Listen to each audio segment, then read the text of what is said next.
providing resources and comfort to caregivers. This is Caregiver Crossing. Good morning. That's right. You are listening to Caregiver Crossing. I hope that you're doing well on this lovely Sunday morning. If this is your first time joining us, Caregiver Crossing is a show brought to you by Joy's House and presented in partnership with Cardon Associates. Thank you for being here. We love having you each week. This show is created for family caregivers and the people who love them. We're right here every Sunday morning to discuss all things caregiving. My name is Candace Tina, and I'm in studio with the lovely Tina McIntosh. We've missed you. I've been sick. How are you? I'm okay. I've been sick for the last, I don't know, too long. With 3 months. It does feel like that. Just with some kind of a virus, none of the bad things. And somebody told me that this virus is going around. It takes weeks to get rid of. And I'm here as your Exhibit A. I'm not contagious now or I wouldn't be here. But they said it's like the cold, a really bad cold, and the flu had a baby. And that's what I felt like. And it's not our RSV or anything. Nothing. I mean, I'm not proud to tell you I took 5 COVID tests, 3 at home and 2 in the doctor's office, because I thought for sure that's what it was. And, you know, with the work that we do and the people that I care for in my life that are aging, I have to keep them as healthy as I can. So to be responsible, I just hid out at home. And trust me, nobody wanted to see me. It's not been cute. I sound like I have been eating cartons of cigarettes for the last 10 days. I have to tell you, somebody that listens to the show I saw not too long ago, and she said, your voice on air, I pictured you being 5'1" and dainty. And I was like, yeah, that is not a word that's ever been used to describe me. Dainty. I could see you being dainty. Oh, could you? At like 3 years old. I feel like are you sick? Are you feeling sick? You do have a Kleenex in your hand and a cough drop. I had cheese this morning, and that's not my friend. And I'm just too stubborn to give it up. Getting older is weird. It is. I don't like it. It's so weird. I don't like it. I'm 37, and I still feel like 22. Okay. You know, you just said what every person says. Like, I still feel like I'm 20 something. Yeah. And now that I'm 51, like now that we are not in our 20s, Nick, our intern, is in here. You're in your 20s, aren't you? Oh, it goes fast, Nick. Oh, this is like 2 old ladies talking about the weather and their aches and pains. But it is true. Like, you still feel young inside of you. And I think that's important for us to remember as we're talking about a show here that's designed for caregivers, right? And the work that you and I do in our adult day service every day, like even when you're 90, you still feel like you're 20 something in your spirit. Yeah. The spirit doesn't Forever age young. in that same way. Yeah. But That's sweet. Here we are. I got this hip, my left hip. Yeah. What's going on? All the things. Before we jump into what's coming up this week, I do want to make sure that if you want to catch past episodes of the show, you can do that at caregivercrossingradio.org. And be sure to go ahead and follow us on Facebook. We're trying to build that audience there and keep you up to date in between shows.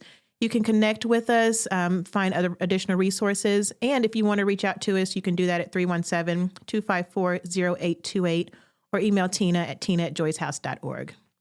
I got a thing. What's up? Well, you've been working really hard to do these vaccines. So here we're like snotty and cough drops and talking about our aches and pains. And you've been working on this vaccination clinic. Yes. We got some funding. Because it happens tomorrow. Tomorrow and Tuesday. So tomorrow is at our Broad Ripple location and Tuesday is at the UND location. But the funding came from usaging.org or US Aging, which is a government entity. And they are helping to facilitate vaccine clinics really across the nation. So we have a weekly call and people are Hawaii all the way down to Florida, New York. So it's really great seeing everyone that's out there trying to support seniors and those living with some sort of disability to remain safe. So Broad Ripple tomorrow, Monday, that vaccine clinic is going to run from 4 to 6 p.m.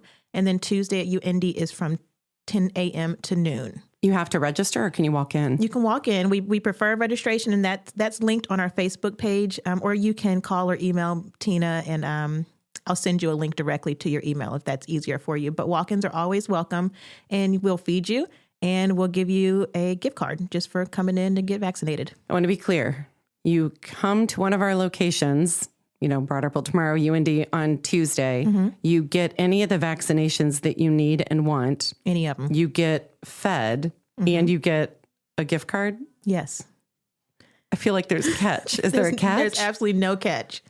You don't have to Interesting. sign up for anything. We're not going to try to sell you anything. You know, Joyce House, outside of our adult day services, we really want to be a support to the community. And this is one of our ways in doing that. Incredible. Well, thanks to US Aging, thanks to Candace and team here at Joyce House for putting this together. And we hope to see you tomorrow or Tuesday. I also, before we have to take a break, want to talk about Teepa Snow coming. Please do. I know that we keep saying Teepa Snow and you hear like the smile on our voices and we get really excited, but I cannot tell you how magical this woman is. She is an occupational therapist by trade. She helps people as they're living with dementia. They're loving people living with dementia. They're learning how to care. You know, you're learning how to care for yourself as a caregiver. That is actually the focus of the talk that we have coming up with her on October 13th. And you can go to our Facebook page to learn more and get a link to register for free. Yes. This is a fun show. We just everything's free right now. For free, you get to come and be with us as we listen to Teepa Snow help us to be better versions of ourselves as caregivers. And so again, just go to the link on our Facebook page or go to joycehouse.org, learn more. It is going to be October 13th on the campus at Butler in the Shelton Auditorium, and it will go from 1 until 4:30 p.m. You do not want to miss it. Tell everybody. We've got room for hundreds of people in there. Hundreds of people. But I do know a lot of people who are coming. So register. Please register. We've got a good amount of people that have registered already. So be sure to go to Joyce House website or to call us with more information, whatever you need to get registered. All right. Last thing before we break is that many of you have sent in emails nominating someone, whether it's yourself or someone else, for the Deserving Caregiver Awards that we have coming up. You can do that now. Nominations can be submitted between now and the end of September. We are going to choose 4 winners and announce them in November in celebration of National Caregivers Month. And we hope that you will be a part of that. And so we have some prizes that are coming our way. Good things are pouring in all of the time. There are massages and dinners and prepped meals, which who doesn't love a good prepped meal? Makes it easy. I mean, the chance to come in studio with us here on Caregiver Crossing and share your story and your wisdom with other people. And it is just going to be a wonderful, wonderful time. So I don't know if you had to nominate somebody right now. Does anybody come to mind? I think of so many of our coworkers. You can nominate professional caregivers too, can you? Yeah, you can. Right? Anyone that's caring for someone. Okay, so professional caregivers, anyone in healthcare or non-medical healthcare, you can nominate someone in your life personally. Maybe it's somebody you know from church or, a lady you run into and talk with at the grocery store. Yeah. Like, literally, we want to acknowledge people who are doing this selfless, loving service to other people. So you want me to nominate you? Candace, slip that in. I'll email myself. That's the truth. Any idea on the on what those awards are going to be? I know we've got several things that are happening. We do. So we've got a respite care that's been gifted by Cardon Associates, our show sponsor. So that's good. My well, hang tight one. For more then. Yeah. Hang tight for more. We're going to take a break. We'll be right back. You're listening to Caregiver Crossing, a show designed for family caregivers and the people who love them. Caregiver Crossing is brought to you weekly by Joyce House in partnership with Cardon and Associates. We're here every Sunday to bring you support, education, and hopefully a good laugh. Visit caregivercrossingradio.org to connect with us, hear past episodes, learn more about caregivers support resources in the community, and much more. That website again is caregivercrossingradio.org. Don't go anywhere. We'll be right back with more Caregiver Crossing shortly.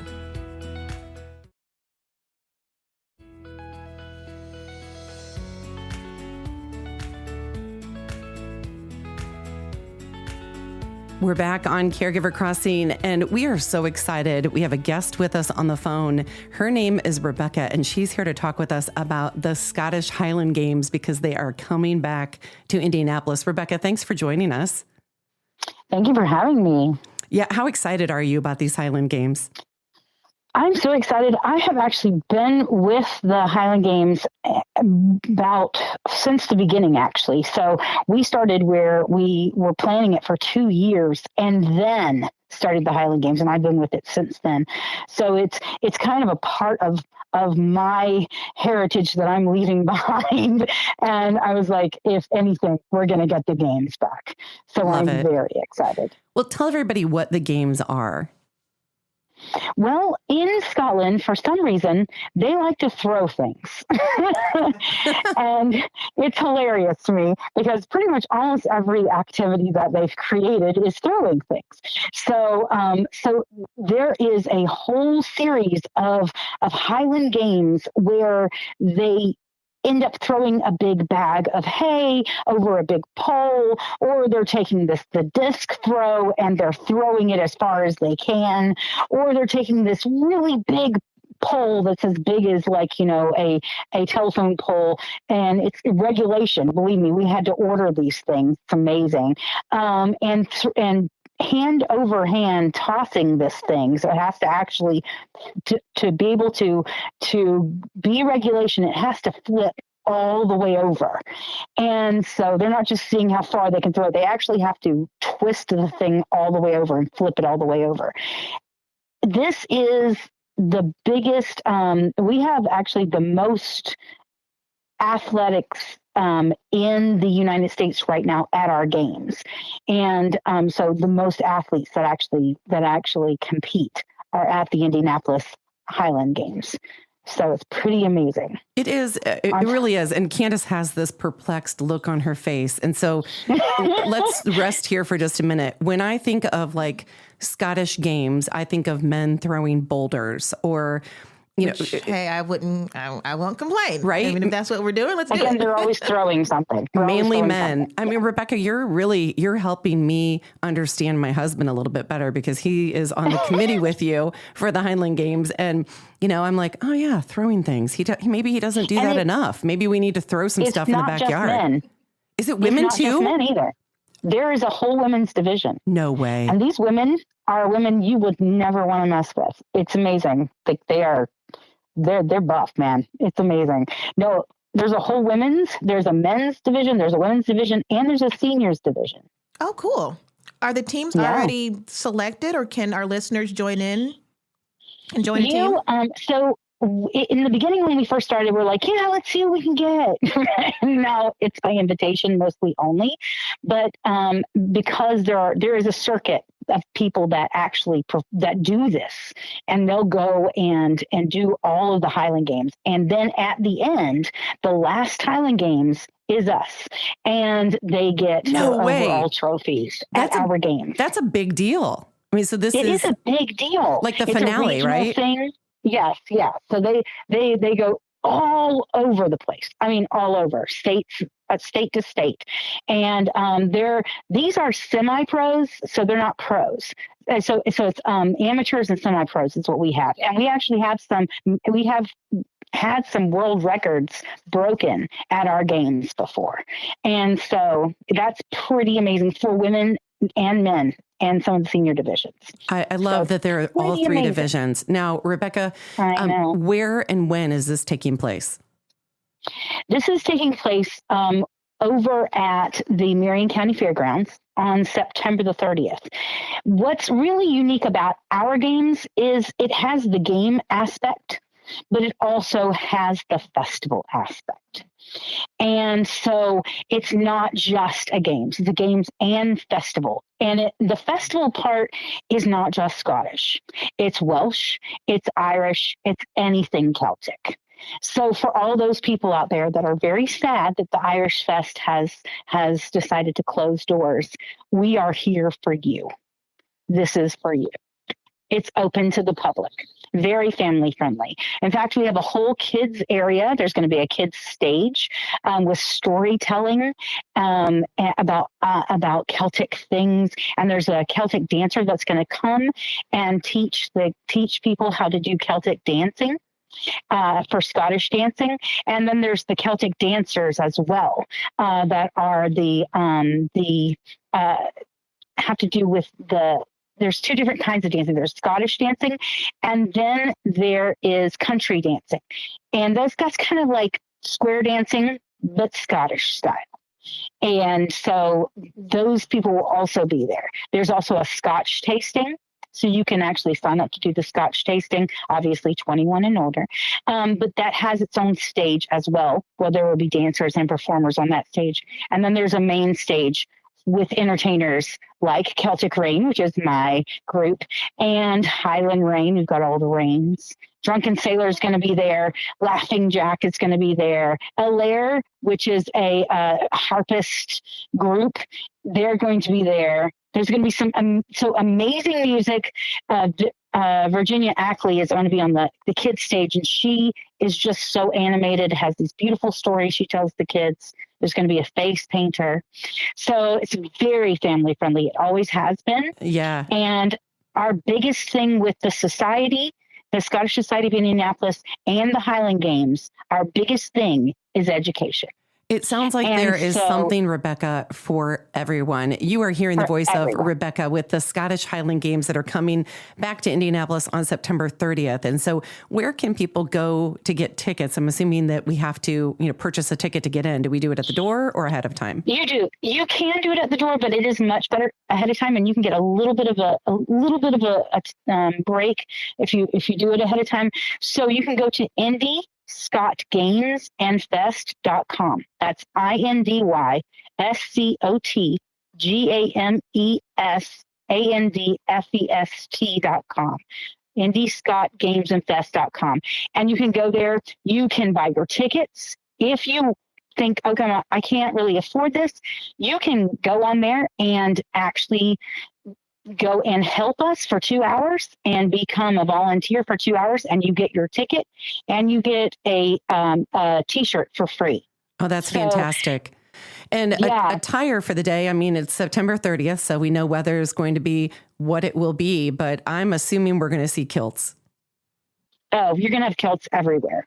The most beautiful thing is a man in a kilt. It just is. But at the same time, there's women's kilts. You're going to be able to, the vendors that are there, there's several vendors that actually will have kilts to sell. So if you don't own a kilt, it's okay. Come in whatever you want that covers your body and come and buy a kilt. And then you can do that as well. There's going to be clans there as well, different Scottish clans. And so if you know you have history and you know that you're part of a specific clan, you can go and actually meet that clan and people that are in that clan. Oh, that's cool.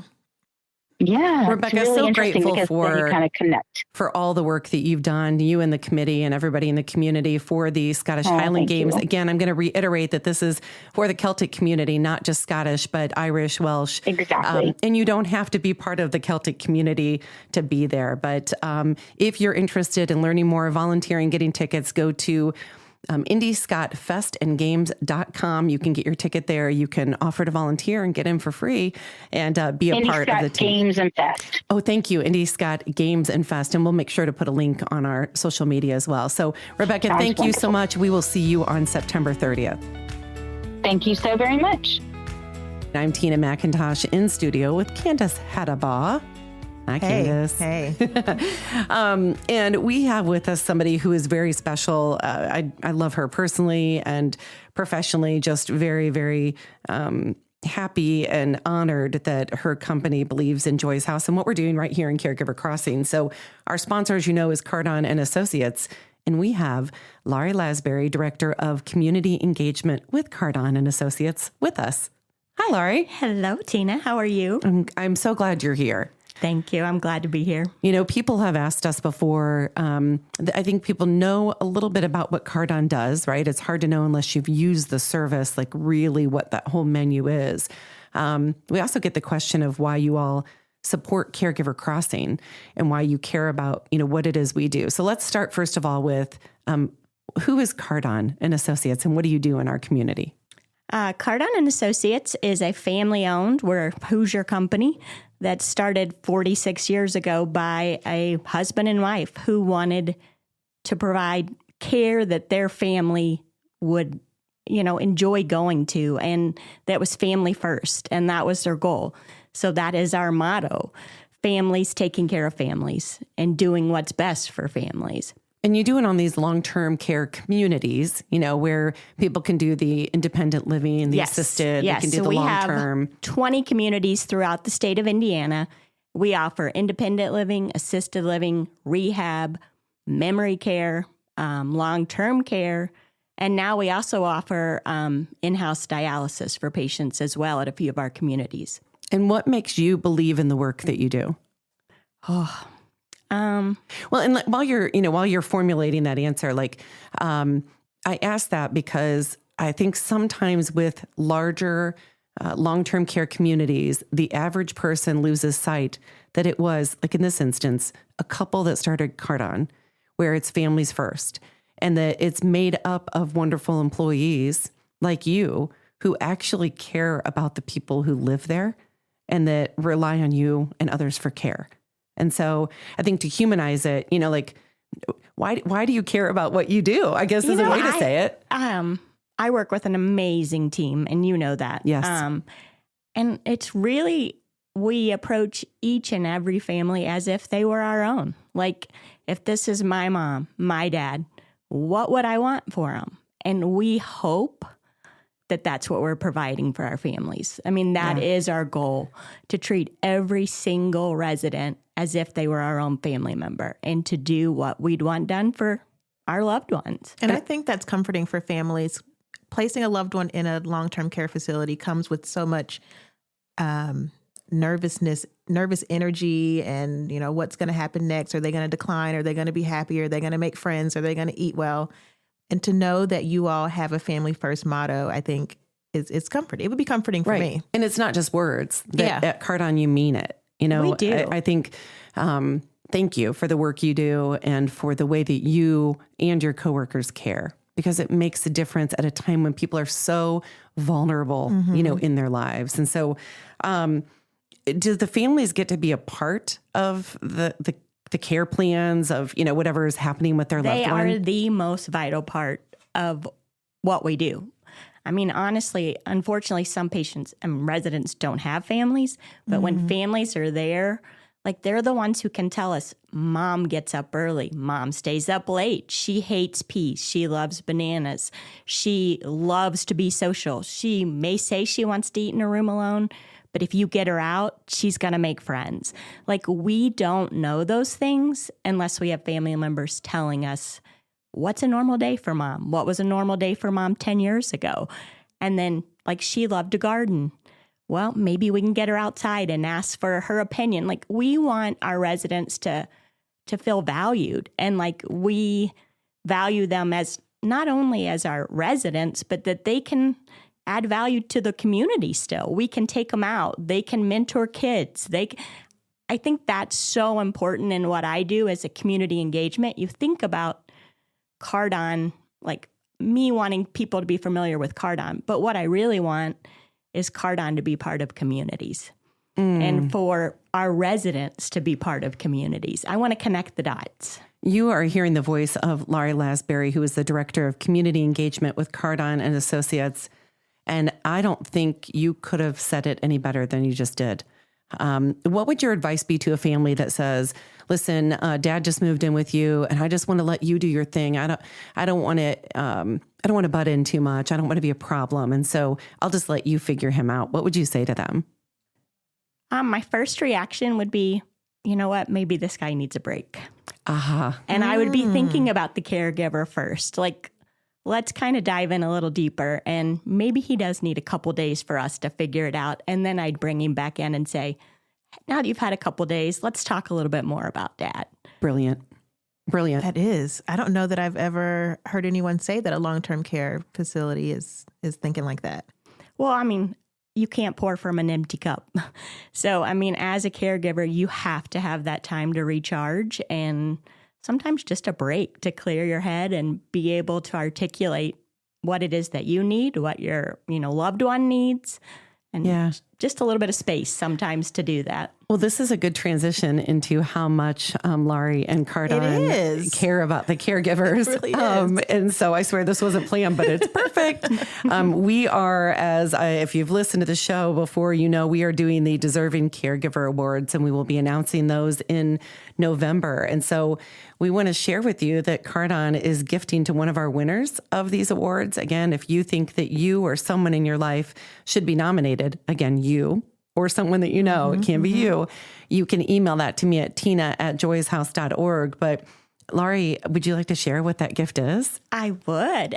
For the Deserving Caregiver Award, we'd like to offer a 3-night, 4-day stay at one of our communities, a respite stay, so that caregiver can just have a little bit of time to recharge and fill their cup. Now, that is for the loved one, not for the caregiver, although I can see Exactly. how that might be enticing. Hey. If you've been to any of these facilities, I can tell you, I often say, like, this is like a college dorm for adults. A really fancy college dorm. Yeah, right. Not like any of that I actually have lived in. Maybe it's like a sorority house or fraternity house. Laurie's like, do not describe it like that. I mean, it can be some days. So Thank you so much for that. And I know you had one more question, and then we've got to wrap. I do.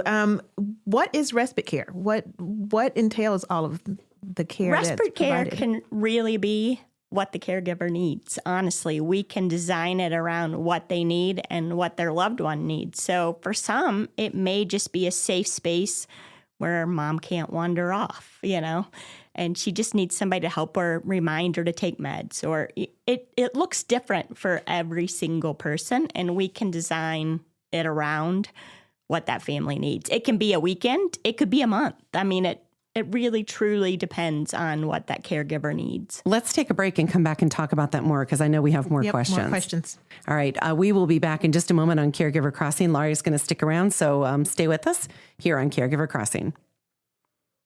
You're listening to Caregiver Crossing, a show designed for family caregivers and the people who love them. Caregiver Crossing is brought to you by Joy's House in partnership with Cardon Associates. With 20 communities owned, operated, or managed in the Midwest, and more than 40 years of senior living experience, Cardon Associates provides residents with the best senior living options and personalized service. Visit cardon.us for more information and to find a community near you. Stay put. We'll be right back with more Caregiver Crossing after the break.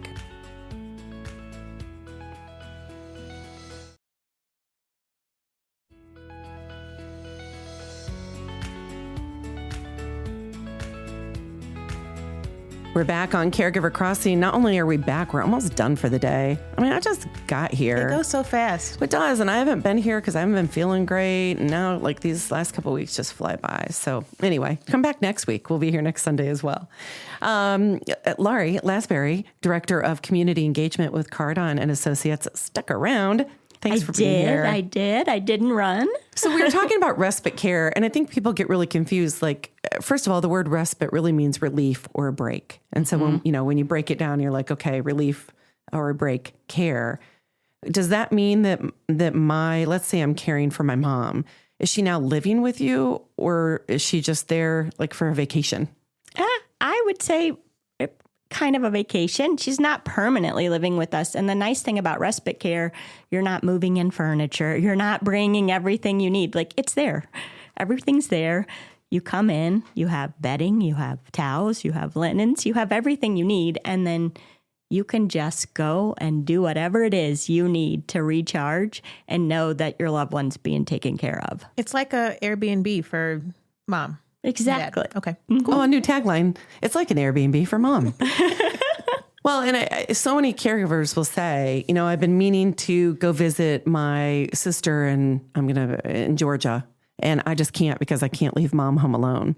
And what I'm hearing you say is this is an option. It is. And it's never the right time to do anything. I mean, how many women have had babies over time and they're like, it's just not the right time. Like, it's never the right time to have a baby, to make a move, to get a puppy, to, whatever it is. Got to do it. Or to get some respite for yourself. And what I would encourage people is, go visit your sister in Georgia, or just go home by yourself for a week.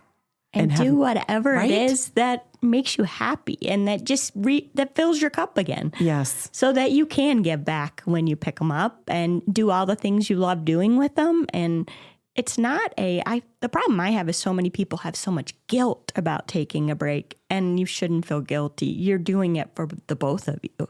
Why do we do that? I don't know. It's like, I don't know. I got nothing. But I mean, really, like, in our society, I feel like we feel guilty for all kinds of things. Not being a good enough friend, taking a break. Young babies and moms and... Right. Yeah. The things I didn't do in my life, the things I did do in my life. Like, I don't know why we live in this heavy, guilt-ridden society. Like, I don't want to feel guilty. I don't either. That's why I'm trying to challenge myself just to do it. And if it doesn't work, it doesn't work. At least I tried it, and right. hopefully won't have that regret when I'm getting older. A little different than respite, care conversation, but it's, here at Joy's house, there was a time, I don't know, Candace, if you remember, I wouldn't let people say I'm sorry, because we say I'm sorry. I think I vaguely remember that. Like, particularly as women, we say I'm sorry because we took a deep breath. Like, I'm sorry, that was too loud. We bump into each other in a door. We're like, I'm so sorry. Like, are you sorry? Like, we rubbed shoulders for a second. Are you really sorry? Or are you just like, oops. Sorry. I don't know. I say, don't question everything that you do. And if you wonder about respite and what that could look like for you, I guess my question to you, Laurie, is how do they know? You can check us out online, www.cardon.us. But you also can always pick up the phone and call one of our communities that's close by and say, I have some questions about respite. Can I stop by? Can I see what it would look like? Can we talk through what my loved one's needs are? And is it something that's feasible for you? Yeah. And I like that, because websites, I mean, let's be honest, we all pick it's like Instagram, right? We pick the best of the best to put out there. Yeah. Pick up the phone and call, or stop in and breathe, stop in and see how you feel when you're in there and the people you're talking with. And so that is cardon.us that you can go to learn more or see what communities are near you, so you can just stop in or make a phone call. But Laurie, just so grateful for the work that you do and your approach to it. Thanks for all of it. Thanks for having me. Yeah. And thanks for your sponsorship of Caregiver Crossing. We can do this show in part because of your team and you. And so thank you for your belief in what we do and how we do it. Because we believe in you. Thank you. Thank you. Good work. Thank you. That's awesome. I'm going to turn you down for just a second here. And okay, so we've got to wrap up the show here in just a couple minutes, but let's recap. So Laurie was here with Cardon Associates. That's cardon.us if anyone is interested in respite services, or you could just nominate someone, yourself included, for the Caregiver Award and possibly win a respite stay. So do that as well. You can send nominations to tina@joyshouse.org. We've got vaccine clinics coming up tomorrow and Tuesday, 4 to 6 tomorrow, and then 10 to noon on Tuesday, and those are free. Then we will have the COVID, the flu, RSV, and the shingles vaccinations. You get a meal and a $25 gift card. So, I mean, seriously, if you don't just show up for your $25 gift card and a meal, you can get whatever vaccinations you want. Do that. 4 to 6 on the 18th in Broad Ripple, and on the 19th from 10 to noon at our UND location. Those are brought to you by US Aging, and happy to be able to provide those in the community. So do that. I'm going to mention Tifa Snow because I keep doing it. Occupational therapist specializing in cognitive decline and caregiver support. We are hosting her at the Shelton Auditorium and the Butler University campus on October 13th from 1 to 4:30 p.m. It is going to be a great event for anybody who's a family caregiver, wants to prepare. I hear a lot of you who listen to the show say that. I'm not a caregiver now, but I'm preparing for what that might look like in the future. Or professional caregivers. That is also free. This is my favorite day.